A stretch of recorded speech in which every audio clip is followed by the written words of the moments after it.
May handog rin na maagang pamasko ang Department of Transportation sa publiko at hindi lamang yan isa kundi good for 12 days pa. Ito ay ang libreng sakay sa LRT at MRT sa iba't ibang mga sektor. Ang mga petsa kung kailan yan maa-avail, alamin sa sentro ng balita ni Bernard Ferrer.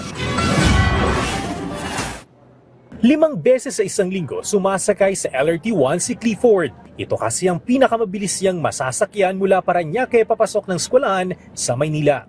Kaya naman good news sa kanya ang anunsyo na magkakaroon ng libreng sakay ang LRT1, LRT2 at MRT3 ngayong Kapaskuhan.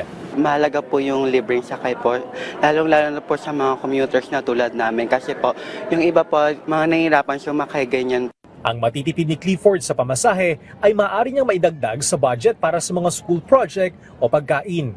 Sa Christmas rush, isa sa mga diskarte niya ang paglalagay ng load sa kanyang reloadable contactless smart card upang hindi makipagsabayan sa pila sa ticket booth. Ayon kay DOTR Secretary Giovanni Banoy Lopez, ang libreng sakay sa LRT at MRT ay para sa mga piling sektor sa loob ng 12 araw mula December 14 hanggang 25. Kinakailangan magpakita ng valid ID bilang patunay na kabilang sa qualified sector at ma-avail ang libreng sakay.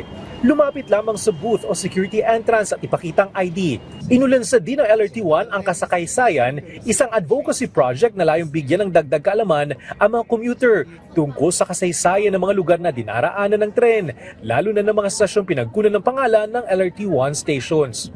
Samantala, sisimulan na sa December 25 ang deployment ng second generation trains ng MRT3 o mas kilalang Dalian trains. Ito ay alinsunod sa direktiba ni Pangulong Ferdinand R. Marcos Jr. upang mapalakas ang capacity at mapabuting serbisyo ng MRT3 ngayong holiday season. Bernard Ferrer para sa Pambansang TV sa Bagong Pilipinas.